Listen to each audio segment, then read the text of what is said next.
Hello students, welcome back to Vandana's tutorial. आज हम करने वाले हैं हिंदी सुलभ भारती 8वीं कक्षा इस बुक का चैप्टर नंबर 8 जो कि इकाई पहली का है,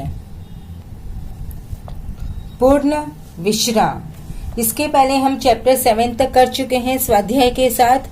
अगर आपने वो वीडियोस नहीं देखे तो उन्हें जाकर जरूर से देख लीजिएगा, और अगर चैनल को सब्सक्राइब नहीं किया है तो प्लीज सब्सक्राइब कर लीजिए और साथ में बेल आइकन भी प्रेस कीजिए ताकि आने वाले वीडियोस के सबसे पहले नोटिफिकेशन आप तक पहुंच जाए। तो हम स्टार्ट करते हैं सत्यकाम विद्यालंकार द्वारा लिखित पूर्ण विश्राम। पहले हम लेखक का परिचय जान लेते हैं। जन्म 1935, लाहौर, अविभाजित भारत। जब भारत है वो डिवाइड नहीं हुआ था, उस टाइम पे जो लाहौर था वहां पर इनका जन्म 1935 में हुआ। परिचय, आप सफल संपादक, लेखक और कवि है। वो क्या है? संपादक भी है, लेखक भी है और कवि भी है। सरल सुबोध भाषा और रोचक बोधगम्य शैली आपके लेखन की विशेषताएं हैं। तो उनकी जो भाषाएं होती है, जिस उसमें लिखते हैं हिंदी में, उनकी भाषा कैसी होती है? एकदम इजी होती है, सरल होती है, इंटरेस्टिंग होती है, ताकि सबका जो मन है वो उसमें लगा रहे। लेखन व्यवहारिक है, प्रैक्टिकल राइटिंग लिखते हैं। आपने व्यक्तित्व और चरित्र निर्माण पर अधिक बल दिया है। मतलब अपने जो व्यक्ति है, अपनी जो पर्सनैलिटी है, अपना जो कैरेक्टर है, उसको कैसे क्रिएट कर सकते हैं, इस पर उन्होंने ज्यादा हमें बल दिया है। उनकी प्रमुख कृतियां हैं स्वतंत्रता पूर्व चरित्र निर्माण, मानसिक शक्ति के चमत्कार, सफल जीवन, लेख संग्रह, वीर सावरकर, वीर शिवाजी, सरदार पटेल, महात्मा गांधी, ये उनके जीवन का चरित्र है आदि इनकी प्रमुख कृतियां हैं। अब गद्य के संबंध में थोड़ा हम देख लेते हैं। प्रस्तुत हास्य व्यंग्य कहानी के माध्यम से कहानीकार ने यह समझाने का प्रयास किया है कि जीवन की आपाधापी में विश्राम के पल मुश्किल से ही मिलते हैं। तो जो हमारे लेखक है सत्यकाम जी, उन्होंने क्या बताया है? उन्होंने एक व्यंग्य के द्वारा हमें ये बताया है कि जो जीवन है, हमारी जो लाइफ है, वो हमेशा आपाधापी में, मतलब हमेशा क्या रहता है? काम ही काम रहता है। हम इंसान इतना बिजी हो चुका है कि उन्हें विश्राम यानी आराम के पल बहुत ही मुश्किल से मिलते हैं। और जब कभी ऐसे अवसर मिलते भी हैं तो घरेलू उलझनों के कारण हम उन पलों का आनंद नहीं उठा सकते। और कभी हमें कुछ रेस्ट के पल मिलते हैं तो भी जो हमारे जो घरेलू जो प्रॉब्लम्स है, मतलब ये करना है, वो करना है, ये करना है, उन सब के कारण हम उन फ्री पलों का आनंद नहीं ले सकते हैं। क्योंकि अगर हम फिजिकली भी वहां पर चले जाते हैं तो जो हमारा दिमाग है, हमारा जो मेंटेलिटी है, वो क्या चल रही है? मुझे ना ये घर काम करना है, मुझे जाकर वो करना है। और जो ऑफिस वाले रहेंगे, मुझे ऑफिस में ये काम बाकी है, कल सुबह में ये काम करूंगा, एक्सेट्रा। उनके दिमाग में बहुत सारे जो विचार है वो चलते रहते हैं। तो इसका मतलब वो पूर्ण विश्राम उस वक्त भी नहीं कर सकते। तो हम स्टार्ट कर रहे हैं बाय एक्सप्लेनेशन। डॉक्टर ने बाह पर काला कपड़ा लपेटा और रबड़ की थैली से हवा फूंककर नाड़ी की गति देखी, फिर बोला, कुछ सीरियस नहीं है, दफ्तर से छुट्टी लेकर बाहर हो आइए। विश्राम आपको पूर्ण निरोग कर देगा, लेकिन विश्राम भी पूर्ण होना चाहिए। तो पत्नी बड़ी प्रसन्न हुई। यानी कि जब लेखक अपने डॉक्टर के पास में गए थे तो डॉक्टर ने क्या किया? उनके बाह पर क्या किया? काला कपड़ा लपेटा और रबड़ की थैली से हवा फूंककर नाड़ी की गति देखी। यानी कि उन्होंने क्या किया? उनका बीपी चेक किया, ब्लड प्रेशर चेक किया। आप भी डॉक्टर के पास में जाते होंगे तो डॉक्टर आपका भी बीपी चेक करता है। तो बीपी चेक करके डॉक्टर ने क्या कहा कि कुछ सीरियस नहीं है, मतलब कुछ घबराने वाली बात नहीं है। आप दफ्तर मतलब ऑफिस से छुट्टी लेकर बाहर हो आइए, यानी 2 दिन की छुट्टी ऑफिस से ले लीजिए और कहीं बाहर घूमकर आ जाइए। विश्राम आपको पूर्ण निरोग कर देगा। अगर आप रेस्ट करेंगे तो आप क्या हो जाएंगे? निरोगी हो जाएंगे, मतलब आपकी जो बीमारी है वो ठीक हो जाएगी। लेकिन विश्राम कैसा होना चाहिए? पूर्ण विश्राम, यानी physically as well as mentally. तो इस पर पत्नी थी जो लेखक की, वो बहुत खुश हो गई। घर जाकर श्रीमती जी से कह दिया, जुहू की तैयारी कर लो, हम 2 दिन पूर्ण विश्राम करेंगे। तो लेखक ने घर पे जाकर अपनी पत्नी से कहा कि हम कहाँ जा रहे हैं? जुहू जाएंगे, तो 2 दिन के लिए हम वहां पर जाकर पूर्ण विश्राम करेंगे। एक दिन बाद पूर्णिमा भी थी। चांदनी रात का मजा जुहू पर ही है। एक दिन के बाद में वहां पर क्या थी? पूर्णिमा थी, यानी जब आकाश में पूरा चांद रहता है, और जो चांदनी रात रहती है वहां का मजा जुहू से देखने का बहुत ही अच्छा होता है। तो एक दिन पहले आधी रात से ही उन्होंने तैयारी शुरू कर दी। तो जुहू जाने के लिए एक दिन पहले ही उन्होंने तैयारियां करनी शुरू कर दी। 2 बजे का अलार्म बेल लग गया। 2 बजे उन्होंने अलार्म लगाया। स्वयं वह 2 बजे से पहले ही उठ बैठी और कुछ नोट करने लगी। और वो खुद तो 2 बजे के पहले ही उठ गई और कुछ नोट करने लगी। श्रीमती जी ने इन सब कामों की सूची बनाकर मेरे हाथों में दे दी। अब क्या क्या काम करना है, क्या काम नहीं करना है, उसका उन्होंने एक लिस्ट बनाया और लेखक के हाथ में दे दिया। गैरेज में पहुंचकर श्रीमती जी ने मोटर में हवा भरने की पिचकारी, tube ball, rubber solution, 1 gallon engine oil आदि आदि चीजें और भी लिखी थी। गैरेज में जब पहुंची तो गैरेज में पहुंचकर उन्होंने ये सब चीजें उनको लिखकर दी। दिन भर दौड़ धूप करके पायधुनी से मिस्त्री लाया। मतलब वो दिन भर क्या करता रहा? यहाँ वहां घूमते रहे और पायधुनी से फिर क्या लाए? मिस्त्री को लाए, यानी कि जो रिपेयर करते हैं उनको लेके आए, कारीगर को लेकर आए। सुबह से शाम हो गई, मगर शाम तक 4 में से 2 खिड़कियों की चटखनियां भी नहीं कसी गई। अब सुबह से शाम हो गई थी, लेकिन दरवाजे की जो चटकनियां पता है ना आपको बच्चों को, जो कुंडी होती है जो हम दरवाजे पे लगाते हैं, वो कुंडी भी ठीक नहीं हुई थी। क्योंकि अगर वो 2 दिन के लिए बाहर जाने वाले थे तो दरवाजा पूरा अच्छी तरह से सब बंद होने चाहिए, तो इसलिए वो पूरी तैयारी कर रहे थे। मोटर के लिए जरूरी सामान लाते लाते रात तक दिल की धड़कन दुगुनी हो गई थी। और जो मोटर के लिए जो सामान लाना था उनको वो लाते लाते तो जितनी दिल की धड़कन उनकी पहले थी उनसे डबल हो गई, दुगुनी हो गई। रात को सोने लगे तो श्रीमती जी ने आश्वासन देते हुए कहा, कल जुहू पर दिन भर विश्राम लेंगे तो थकावट दूर हो जाएगी। तो जब वो सोने जा रहे थे रात को, तो उनकी जो पत्नी है श्रीमती जी, उन्होंने उनको क्या सजेस्ट किया कि कल जब हम जुहू पर पूरे दिन विश्राम लेंगे यानी आराम करेंगे, तो जो आपकी ये थकान है वो क्या होगी? दूर हो जाएगी।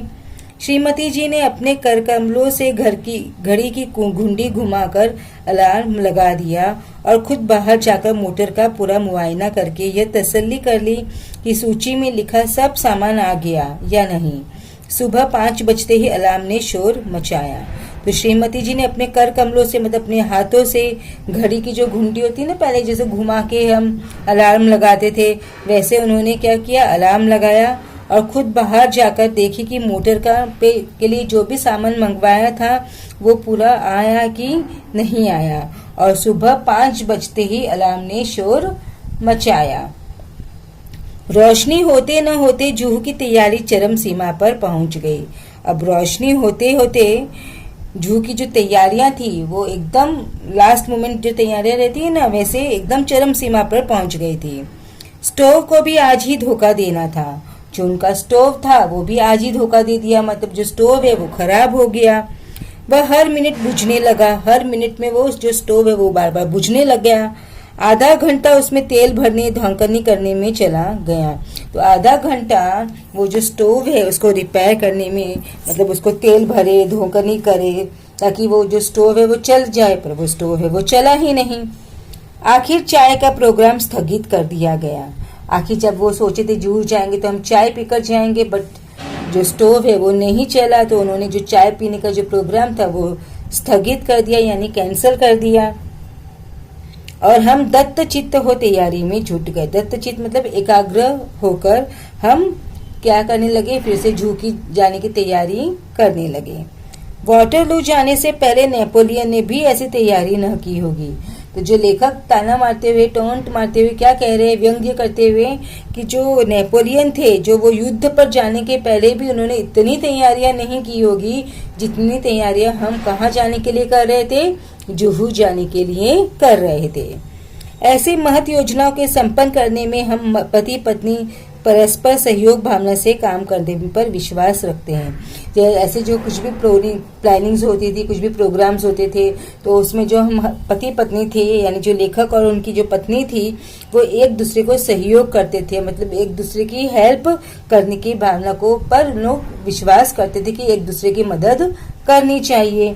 सहयोग भावना हमारे जीवन का मूल मंत्र है, यानी कि एक दूसरे की मदद करना ये हमारे जीवन का क्या है, मूल मंत्र है। सहयोग मन वचन कर्म इन तीनों से होता है। खाली सहयोग हेल्प करने से नहीं, मन से भी होता है, वचन से भी होता है और अपने कर्मों से भी एक दूसरे की हेल्प करते हैं। जीवन का यह मूल मंत्र है, मुझे भूला न था। जीवन का यही मूल मंत्र है और ये मुझे याद था, मैं भूला नहीं था। श्रीमती जी ने मुझे मेरे कामों की याद दिलाने लगी और जब उनकी जो पत्नी है उनको उनके कामों के लिए याद दिलाने लगा और मैं उनके उपकार के बदले उनकी चिंताओं में हाथ बटाने लगा। मैंने याद दिलाया, पूड़ियों के साथ मिर्ची का अचार जरूर रख लेना। जब उनकी पत्नी उनको याद दिला रही थी तो उन्होंने भी उनको याद दिलाया, जो आप पूड़ियाँ रख रहे हैं वहां पर जाकर खाने के लिए उनके साथ में मिर्ची का अचार जरूर रखना। श्रीमती जी बोली, अचार तो रख लूंगी, पर तुम भी समाचार पत्र रखना न भूल जाना, मैंने अभी पढ़ा नहीं है। तो जो उनकी पत्नी है वो क्या कहती है, मैं अचार तो रख लूंगी पर तुम समाचार पत्र यानी न्यूज़पेपर रखना अपने साथ में मत भूलना, क्योंकि मैंने अभी न्यूज़पेपर है जो आज का वो पढ़ा नहीं है। मैं बोला, वह तो मैं रख लूंगा ही, लेकिन तुम वह गुलबंद न भूल जाना जो हम पिछले साल कश्मीर से लाए थे। तो मैंने क्या कहा कि मैं तो वो रख लूंगा, लेकिन तुम जो वो गुलबंद क्या होता है बच्चों, मफलर जो सर्दी में हम मुंह पर सर पर लपेटते हैं, वो जो मफलर है वो तुम मत भूलना, जो कि हम कहाँ लाए थे, पिछले साल कश्मीर से लाए थे। जुहू पर बड़ी सर्द हवा चलती है, जुहू पर ठंडी हवा चलती है, बट ऑब्वियस वहाँ पे बीच में पानी है तो ठंडी हवा चलेगी। गुलबंद तो रख लूंगी, लेकिन तुम कहीं बेदिंग सूट रखना न भूल जाना, नहीं तो नहाना धरा रह जाएगा। अब उनकी पत्नी बोलती है, हाँ हाँ वो तो मैं रख लूंगी गुलबंद तो, लेकिन तुम बेदिंग सूट यानी कि जो बाथिंग क्लोथ रहते हैं जो पहन के नहाते हैं वो तुम रखना न भूलना, वरना तुम वहां पर जाकर नहा नहीं पाओगे। और तुम कहीं रबर कैप भूल गई तो गजब हो जाएगा। तो लेखक कहते हैं कि हाँ मैं वो बेदिंग सूट तो रख लूंगा, अगर तुमने रबर के जो कैप है वो भूल गए तो फिर तो गजब ही हो गया। वह तो रख लूंगी, लेकिन कुछ नोट पेपर लिफाफे भी रख लेना, और देखो राइटिंग पैड भी न भूल जाना। तो उनकी पत्नी कहती है, हाँ हाँ मैं वो सब रख लूंगी, लेकिन तुम कुछ नोट पेपर लिफाफे वो भी रख लेना, और राइटिंग पैड तो बिल्कुल भी मत भूलना। राइटिंग पैड का क्या करोगी? तो जो हमारे लेखक जी है वो अपनी पत्नी से पूछते हैं कि वहां पे तुम राइटिंग पैड का क्या करोगी? कई दिन से माँ की चिट्ठी आई पड़ी है, जुहू पर खाली बैठे जवाब भी दे दूंगी, यूं तो वक्त भी नहीं मिलता। देखो यहाँ पर लेखक क्या कहना चाह रहे हैं कि करने तो वो विश्राम जा रहे हैं, लेकिन अपने घर का काम साथ में लेकर जा रहे हैं कि भाई हम रेस्टिंग टाइम में ये भी कर लेंगे, क्योंकि उनके घर में ये काम करने के लिए टाइम नहीं मिलता है। और जरा भी चिट्ठियां भी रख लेना जिनके जवाब देने हैं, चिट्ठियां ही रह गई तो जवाब किसके दोगे? तो बोलते कि जवाब जो चिट्ठियां आई हुई है वो भी साथ में ले लेना, नहीं तो हम जवाब कैसे देंगे। और सुनो, बिजली के बिल और बीमा के नोटिस आ पड़े हैं, उनका भी भुगतान करना है, उन्हें भी डाल लेना। और अब देखो क्या क्या साथ में अपने काम लेकर जा रहे हैं, जब वो विश्राम करने जा रहे हैं पर अपने साथ में इतने सारे काम लेकर जा रहे हैं। तो बोल रहे हैं जो बिजली के बिल है, जो लाइट के बिल है, बीमा की यानी इंश्योरेंस की जो नोटिस है, वो उनके भी क्या करना है, पेमेंट करनी है, भुगतान करनी है, तो साथ में वो भी ले लेना। उस दिन तुम धूप का चश्मा भूल गए तो सर का दर्द चढ़ गया, इसलिए कहती हूँ छतरी भी रख लेना। तो अब जो श्रीमती जी है वो क्या बोल रही है कि तुम उस दिन धूप का चश्मा यानी जो गॉगल्स होते हैं वो तुम भूल गए थे, तो तुम्हारा धूप की वजह से सर का दर्द है वो बढ़ गया था, तो इसलिए मैं कह रही हूँ कि आज तुम छतरी भी साथ में रख लेना। अच्छा बाबा, रख लूंगा। और देखा, धूप से बचने की क्रीम भी रख लेना। अब वो लेखक कह रहे हैं अपनी पत्नी से कि हाँ, मैं छतरी तो रख लूंगा, लेकिन साथ में तुम धूप से बचने की क्रीम यानी जो सनस्क्रीन होती है वो भी साथ में रख लेना। शाम तक छाले न पड़ जाएं, वहां बहुत करारी धूप पड़ती है। श्रीमती जी कहती तो जा रही थी कि रख लूंगी, लेकिन ढूंढ रही थी नेल कटर। अब जो श्रीमती जी हैं वो बोलती जा रही थी हाँ, मैं ये भी सामान रख लूंगी, वो सामान भी रख लूंगी, पर उनका दिमाग कहाँ चल रहा था? उनका दिमाग चल रहा था नेल कटर ढूंढने में।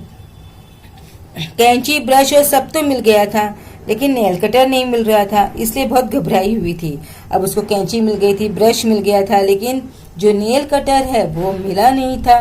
तो वो बहुत घबरा गई थी कि नेल कटर कहाँ चला गया। नेल कटर मिल ही नहीं रहा था। मैंने कहा जाने दो नेल कटर, बाकी सब चीजें तो रख लो। तो लेखक ने अपनी पत्नी से कहा ठीक है, जाने दो अभी नेल कटर को, बाकी सब चीजें तो रख लो। इधर मैं अपने लिए नया अखबार और कुछ ऐसी किताबें थैले में भर रहा था जो बहुत दिनों से समालोचना के लिए आई थी। अब जो लेखक है वो अपने साथ में कुछ अखबार, कुछ किताबें अपने साथ में भर रहा था थैले में, जो कि उसकी किताबें उनके पास में पड़ी थी। उनको क्या करना था? समालोचन करना था, यानी कि वो देखना था कि उसमें क्या सही है क्या गलत है। तो वो उनको मतलब एक तरह से उनका अवलोकन करना था, और उन्होंने अवलोकन नहीं किया था, तो वो किताबें भी वो साथ में ले रहे थे और सोचे कि वहीं पर जाकर जू पर वो भी कर लूंगा।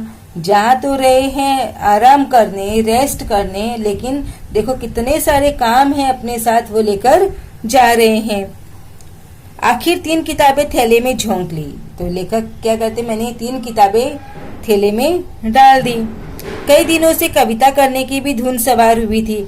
अब जो हमारे लेखक है वो कवि भी है, तो उन्होंने सोचा कि उनको कुछ कविता करने की धुन उनके पर सवार हुई थी। तो उनकी कई कतरनें इधर उधर बिखरी पड़ी थी। जो भी कविता करते थे, जिसमें समझो 2 लाइन लिखी, किसी में 3 लाइन लिखी है, वो जो कतरनें थी वो सब भी इधर उधर पड़ी थी। तो उन्होंने सोचा चलो वहां पर जाकर जू पर कविता भी लिख लूंगा। तो उन्हें भी जमा किया। सोचा काव्य प्रेरणा के लिए जू से अच्छी जगह और कौन सी मिलेगी। तो कविता लिखने के लिए सबसे अच्छी जगह और क्या होगी जू के अलावा। तो उन्होंने वो भी रख लिए साथ में।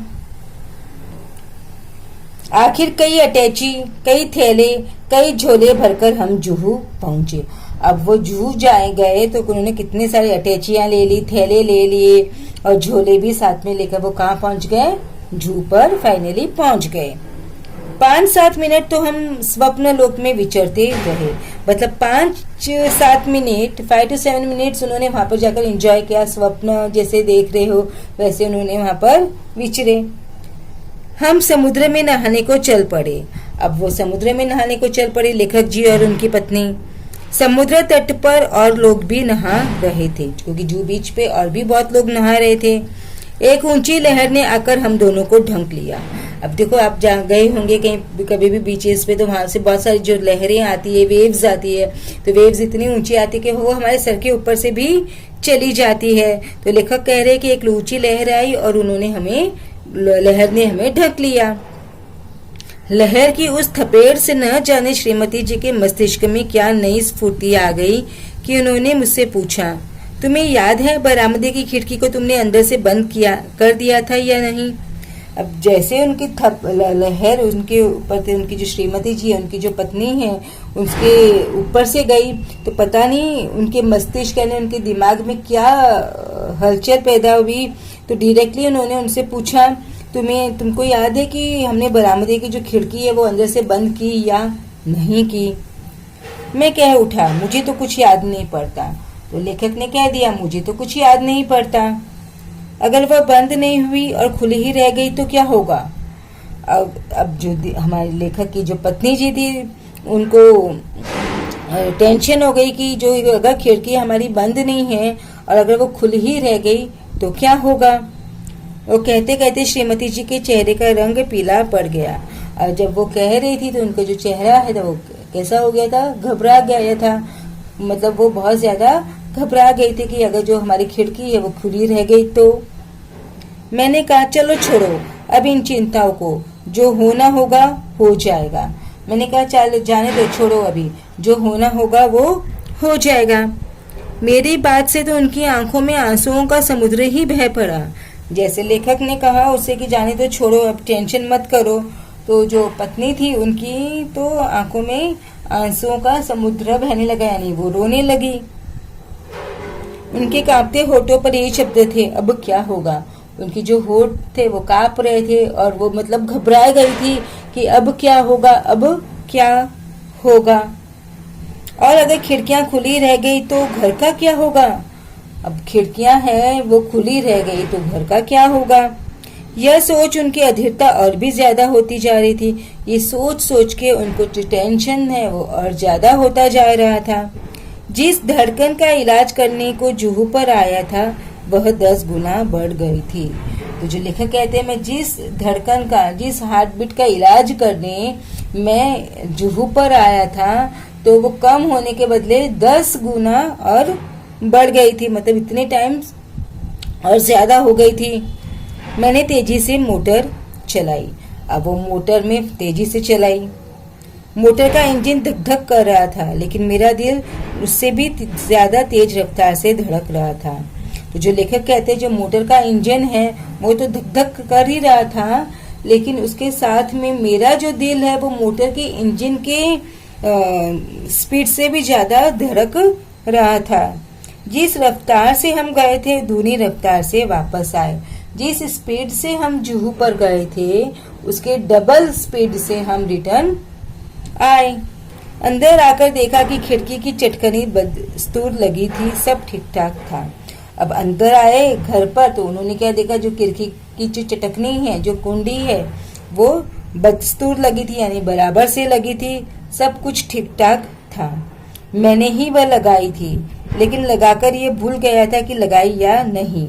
और इसका नतीजा यह हुआ कि पहले तो मेरे ही दिल की धड़कन बढ़ी थी, अब श्रीमती जी के दिल की धड़कन भी बढ़ गई।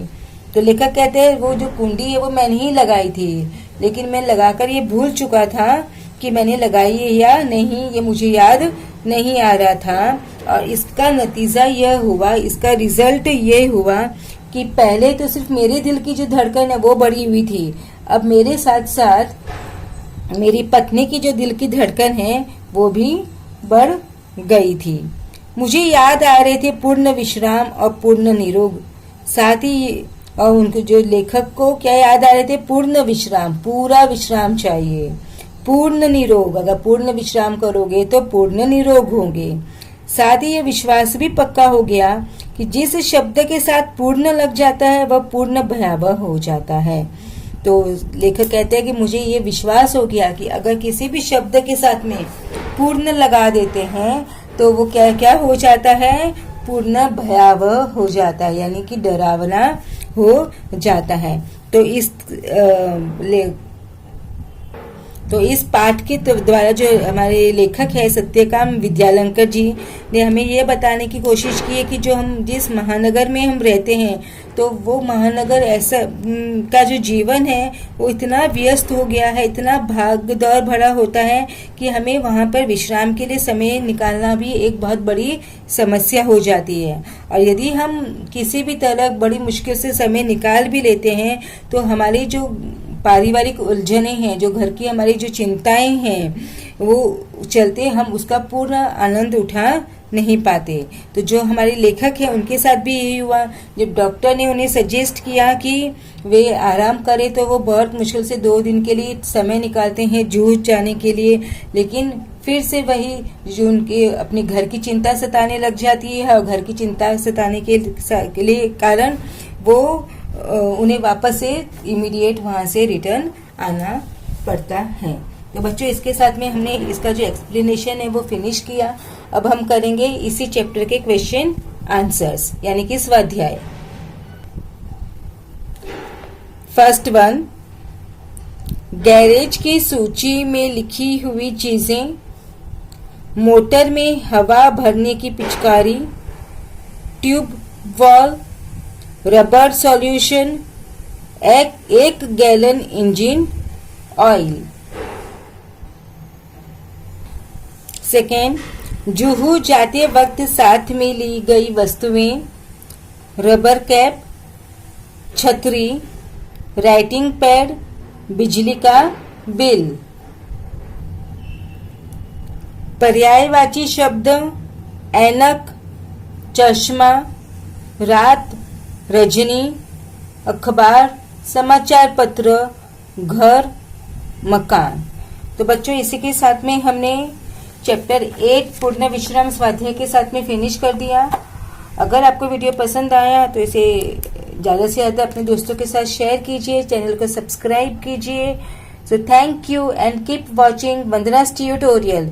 मिलते हैं नेक्स्ट वीडियो में पोयम 9 अनमोल वाणी के साथ। तब तक टेक केयर।